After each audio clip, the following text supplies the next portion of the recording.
ಅವ್ರು ಹೇಳಿದ್ರು. ಹೇಳಿದ ಕೂಡಲೇ ಹಾಕೊಂಡು ಏನಂದ್ರು, ನೋಡಪ್ಪ ಇನ್ನತ್ತೇನಾದ್ರೂ ಕೂಡ ಕೊಡಬೇಕು ದೊಡ್ಡ ಕಾರ್ಯಕ್ರಮ ನೋಡ್ರೆ ನೀ ರೊಕ್ಕ ನೋಡಕ್ ಹೋಗ್ಬೇಡ, ನೀ ಮಾಡಿದ ಕೆಲಸ ಉಳಿತೈತಿ. ಯಾವ ಮಾಡ್ಯಾರಪ್ಪ ಅನ್ನೋದು ಎಲ್ಲ ದಿಗಂತವಾಗಿ ಎಲ್ಲ ಕಡೆ ಉಳಿತಾರ. ಅದಕ್ಕಾಗಿ ನೀ ಏನು ಅಂತ ಹೇಳ್ತೀರ, ಏನು 75,000 75 ಲಕ್ಷ ಅದ್ರ ಒಳಗೆ ಎಷ್ಟು ಬಿಡ್ತೀಪ್ಪ ಆ ಕಡೆ ಹಾಕೊಂಡು ಕೇಳಿದ್ರು. 2 ಲಕ್ಷ ಬಿಡ್ತಂದ್ರಪ್ಪ. ಆ ನಿಂದ 2 ಲಕ್ಷ ಆತ, ಮತ್ತೆ ನಂದು 2 ಲಕ್ಷ ಬಿಡುವಂತ ಬಿಡು ಅಂತ ಕೂಡಿ ಅವಾಗ ಏನು ಅಂತೇಳಿ 71,000 ಬಿಡಿ. 71 ಲಕ್ಷ ಎಲ್ಲ ಮುಗಕ್ಕೆ ಏನು ಹುಡುಗಲ್ಲ. ಅದಕ್ಕಾಗಿ ಏನು ಅಂತೇಳ 71 ಲಕ್ಷಕ್ಕೆ ಏನು ತಂದು ಹೇಳಿಕೊಂಡು ಅಲ್ಲೇ ಹಾಕೊಂಡಿದ್ರೆ ನೀ ಕಲ್ಲ ತಯಾರು ಮಾಡಿಕೊಂಡ ಬರಬೇಕು. ನಾನು ಬಂದಿತ್ತು ಹಾಕೊಳ್ಳುವ ಈ ಮಠದ ಮೇಲೆ ಬಹಳ ಪ್ರೀತಿ. ಜಗದ್ಗುರುಗಳು 4ನೇ ಜಗದ್ಗುರುಗಳು ಈ ಯಾವ ಸೋಮನ ಪಕ್ಷದ ಮಠದ ಮೇಲೆ, ಶ್ರದ್ಧಾನಂದ ಪುಳ ಮೇಲೆ, ಪೂರ್ಣಾನಂದ ಪುಳ ಮೇಲೆ ಯಾವಾಗಲೂ ಅವರು ವರ್ಣನೆ ಮಾಡ್ತಿರ್ತಾರೆ.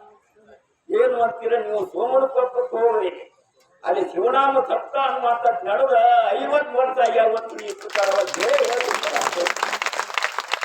ಏನು ಅಂತೀರ, ಮಹಾತ್ಮರು ಬಂದ ಹೃದಯದೊಳಗೆ ಈ ಊರ ಉಳಿದತ್ತಿ.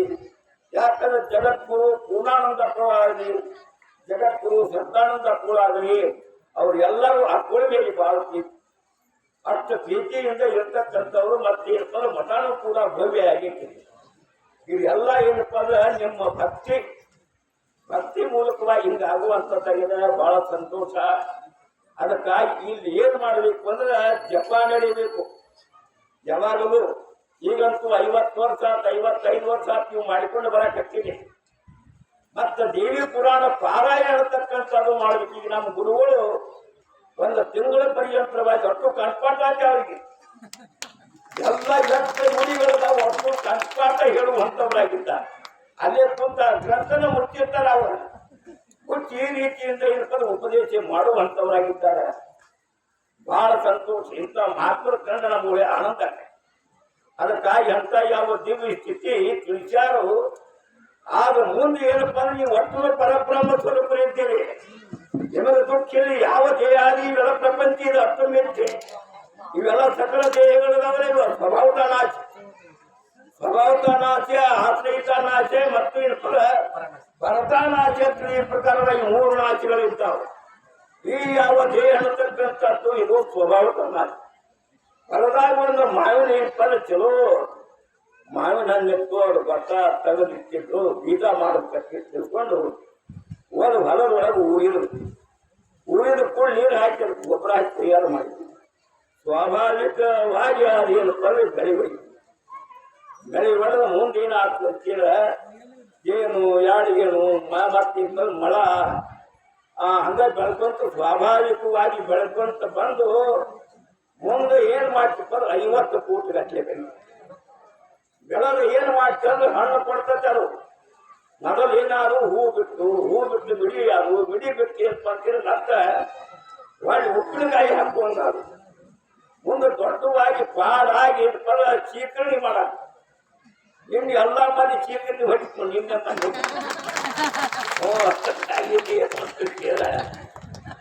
ಆ ಚೀಕರಣಿ ಅದು ಏನಾಯ್ತು ಅಂತ ಕೇಳಿ ಗಿಡ ಬೆಳೆದು ದೊಡ್ಡ ಹಣ್ಣು ಹಾಕು ಪಾಡಬೇಕು.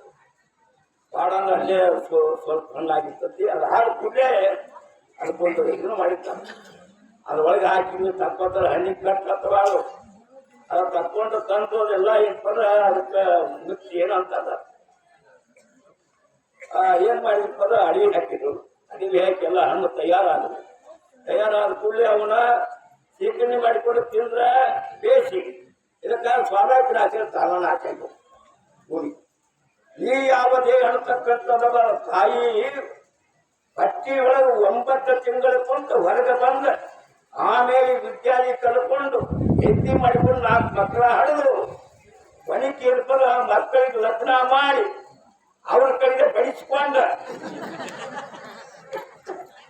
ಸಸಿ ಬರ್ತಾರೆ. ನಿಮ್ಮ ಅಪ್ಪ ಚಲೋ ಇಲ್ಲವ, ಅದಕ್ಕಾಗಿ ನಾವು ಹೊರಗೆ ಹೋಗೋದು. ನಿಮ್ಮ ಅಪ್ಪನು ಹಂತವನ ನಿಮ್ಮವನು ಹಂತಕ್ಕೆ ಅಂತ ಹೇಳಿ ಅಂತಿರ್ತಾರು. ಹಂಗ ಏನ್ ಮಾಡ್ತಿರ್ತೀರ, ಇದು ಸ್ವಭಾವತ ನಾಚದು ಯಾವುದು ದೇಹ ಇದೇ. ನೀವು ನಾಚ ಮಾಡಕ್ ಹೋಗ್ಬೇಡ, ತಾನ ಯಾವಾಗ ಕುತ್ತನೆ ಹೋಗ್ತಾತಿ ನಿಂತನೆ ಹೋಗ್ಬೇಕು. ನಾವು ಹೋಗಲಿ ಅಂದ್ರೆ ಹೋಗ್ಬೇಕು, ಏನ ಮಾಡ್ತೀವಿ. ಅದಕ್ಕಾಗಿ ಏನ್ ಮಾಡ್ತೀರ, ಸ್ವಭಾವತ ನಾಚ ಸೂಕ್ಷ್ಮ ದೇಹದಲ್ಲ ಸ್ವಪ್ನಾವಸ್ಥೆಗಳಲ್ಲಿ ತೋರುವುದು. ಅದಕ್ಕೆ ಆಶ್ರಯಿತ ನಾಚ ಅಂತಾರ. ಆಶ್ರಯಿತ ನಾಚದ ಹೃದಯ ಗ್ರಂಥಿ ಅದು. ಆತ್ಮ ಅನಾತ್ಮ ಅಂತಕ್ಕಂಥ ಹೆಂಗು ಈ ಏರ್ಪದ ಈ ಕ್ಯಾಚಾವು ಕಂಠ, ಈ ಅಕ್ಕಂಠ ಬಿದ್ದತಿ, ಈ ಅಕ್ಕಂಠದ ಬಿದ್ದತಿ ಯಾವ್ದು ಆಶ್ರಯ ಇದೆ ಅಂತ ಅಜ್ಞಾನದ ಆಶ್ರಯ ಇದೆ. ಅಜ್ಞಾನ ಆಶ್ರಯ ಮಾಡಿಕೊಂಡ ಇದು ಇರತಕ್ಕಂಥದ್ದಾಗಿದೆ. ಕುಡಲೇ ಇದೆಯಾ ಅಲ್ವಾ? ಅದಕ್ಕಾಗಿ ಏನು ಅಂತೀರ, ಇದಕ್ಕೆ ಆಶ್ರಯಿತ ನಾಚ ಅಂತಾರೆ. ಯಾವಾಗ ಅಜ್ಞಾನ ಅನ್ನುವಂಥ ನಿವೃತ್ತಿ ಹಾಗೂ ಈ ಯಾವ ಸೂಕ್ಷ್ಮ ದೇಹ ಅನ್ನುವಂಥ ನಾಚಕತೆ, ಆಮೇಲೆ ಏನಪ್ಪಂದ್ರೆ ಕಾರಣದೇ ಅಂತಕ್ಕಂಥದ್ದು ಭರತನಾಚ. ಭರತನಾಚ ಅಂದ್ರೆ ದಂಡ ಬಂದ ನ್ಯಾಯ. ದಂಡ ಬಂದ ನ್ಯಾಯ ಅಂದ್ರೆ ಮಗನಿಗೆ ಕೆಟ್ಟ ಬಂದಿತ್ತು.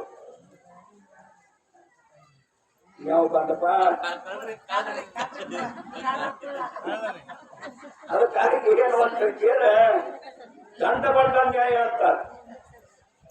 ಅಕಸ್ಮಾತ್ ಮಗನಿಗೆ ಚಟ್ಟ ಬಂತ, ಬಡಿಗೆ ತಗೊಂಡ್ರ ಬುಡಕಿನ ಅಡ್ಕದ ಗಡಿಗೆ ಹೊಡೆದ ಕೂಡಿ ಆಗ 10 ಸಾಲಿತ್ತು ಒಟ್ಟೆಲ್ಲ ಪುಡಿ ಆಯ್ತು. ಪುಡಿ ಅದು. ಇದಕ್ಕೆ ಭರತನಾಶ ಅಂತ. ಹಂಗ ಅಜ್ಞಾನ ಅನ್ನುವಂಥದ್ದಲ್ಲ. ಈ ಅಜ್ಞಾನ ಅನ್ನುವಂಥದ್ದು ಅಡ್ಕದ ಗಡಿಗಿದ್ದಂತ. ಇದು ಅಜ್ಞಾನ ಅಂದಾಗ ಎಲ್ಲಾ ಜೀವಿಗಳು ಅಂತಕ್ಕಂಥದ್ದೆಲ್ಲ ಇದ್ರೆ ಅಷ್ಟು ಅವಿದ್ಯದ ಕಾರ್ಯ. ಅವಿದ್ಯದ ಕಾರ್ಯ ಅಂದ್ರೆ ಯಾರು ಗುರುವಿನ ಮುಖದಿಂದ ತತ್ವಮಸಿ ಮಹಾವಾಕ್ಯವನ್ನ ಶ್ರವಣ ಮಾಡಿ ಅಹಂ ಬ್ರಹ್ಮಾಸ್ಮಿ ಅನ್ನುವಂಥ ಜ್ಞಾನ ಮಾಡಿಕೊಂಡಾರ ಅವರಿಗೆ ಮಾತ್ರ ಅಜ್ಞಾನ ಸಂಪೂರ್ಣವಾಗಿ ನಿವೃತ್ತಾಗುವುದಲ್ಲ. ಶ್ರವಣ ಮಾಡಬೇಕು. ಅದಕ್ಕಾಗಿ ಈ ಪ್ರಕಾರವಾಗಿ ಏನ್ ಮಾಡ್ತೀರ, ಅಹಂ ತತ್ವಮಸಿ ಅಂತಕ್ಕಂಥ ಮಹಾವಾಕ್ಯವನ್ನು ಪರೀಕ್ಷೆ ಮಾಡಿ ರಾಮವೇದ ಶಾಂತೋಪನಿಷತ್ ಅದರೊಳಗೆ 6ನೇ ಅಧ್ಯಾಯದೊಳಗೆ ಇರ್ತಕ್ಕಂಥದ್ದು ಅವರು ತತ್ವಮಸಿ ಮಹಾವಾಕ್ಯ. ಆ ತತ್ವಮಸಿ ಮಹಾವಾಕ್ಯವನ್ನ ಶಿಷ್ಯನನ್ನು ಅಂತಃಕರಣ ಪಂಚುತ್ತಾಗತ್ತ ನೋಡಿ ಈ ತತ್ವಮಸಿ ಅಂದ್ಬಿಟ್ಟು ಅಹಂ ಬ್ರಹ್ಮಾಸ್ಮಿ ಜ್ಞಾನ. ಯಾರ ಗುರುವಿನ ಮುಖದಿಂದ ತತ್ವಮಸಿ ಮಹಾವಾಕ್ಯ ಮತ್ತು ಇದು ಉಪದೇಶವಾಕ್ಯ. ಸಾಮವೇದ ಶಾಖೆ ಶಾಂತೋಗ್ಯ ಉಪನಿಷತ್ತಿನ ಈ ಪದ ತತ್ವಮಸಿ ಅಂತಕ್ಕಂಥದ್ದು ಮಹಾವಾಕ್ಯ ಅಂದಾಗ ಗುರುವಿನ ಮುಖದಿಂದ ಬದುಕಂತೆ. ಇನ್ನು ಅಹಂ ಬ್ರಹ್ಮಾಸ್ಮಿ, ಅಯಮಾತ್ಮ ಬ್ರಹ್ಮ, ಪ್ರಜ್ಞಾನಂ ಆನಂದಂ ಬ್ರಹ್ಮ ಅಂತಕ್ಕಂಥ ಎಲ್ಲ ವಾಕ್ಯಗಳು ಇವು ಶಿಷ್ಯನ ಅನುಭವ.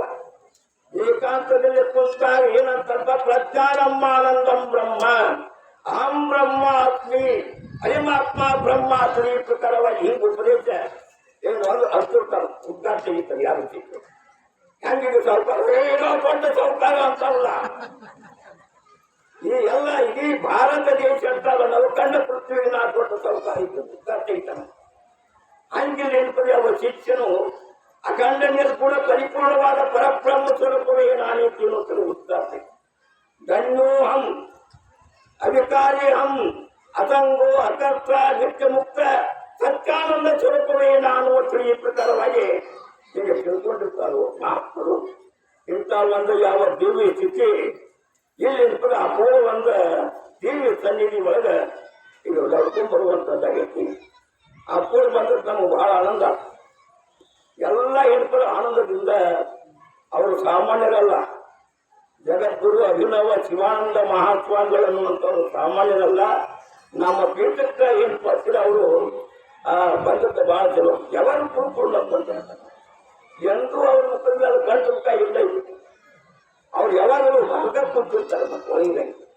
ಯಾಕಂದ್ರೆ ಭಕ್ತರು ಬರ್ತಾರೆ ತಿಳ್ಕೊಂಡು ಹೊರಗೆ ಕೂತವ್ರೆ ಆಶೀರ್ವಾದ ಮಾಡಿಕೊಂತ ಇರ್ತಾರೆ. ಯಾವಾಗ ಕುಳುಕುಳು ನಮಗೇನೇ ಯಾವಾಗ ಸಿಟ್ಟು ಬರ್ತತಿ ಅದು ಸಿಟ್ಟು ಬರಕ್ಕೆ ಕುಳುಕುಳು ನಗುತ್ತಾರೆ ಅವರು. ಯಾಕಂದ್ರೆ ಸಹಜವಾಗಿ ಬ್ರಹ್ಮಾಕಾರ ವೃತ್ತಿಗಳಿದ್ದಾರೆ. ಸಹಜವಾಗಿ ಅಖಂಡ ನಿರ್ಗುಣ ಬ್ರಹ್ಮಾರ್ಜುನ ಪ್ರತ್ಯೇಕಾತ್ಮ ಸ್ವರೂಪವೇ ನಾನು ಒಟ್ಟು ತಿಳ್ಕೊಂಡ ಅಂದಾಗ ಅವ್ರಿಗೆ ಯಾವಾಗಲೂ ಪ್ರಸನ್ನ ಮುಖ ಅನ್ನುವಂಥದ್ದು ಇರ್ತಾರೆ. ಅಂತ ಮಹಾತ್ಮರು ನಿಮ್ಮೂರಿಗೆ ಪಾದಾರ್ಪಣೆ ಮಾಡಿ ನಮ್ಮ ನಿಂದಲನ್ನು ತೀರ್ಪು ಉಪದೇಶವನ್ನು ಮಾಡಿ ಗಣ್ಯರಾಗಿ ಮಾಡುವಂಥವರಾಗಿದ್ದಾರೆ. ಅದಕ್ಕಾಗಿ ವಾಕ್ಪುತ್ವವನ್ನು ಅಪ್ಪ ಇದುವರೆಗೆ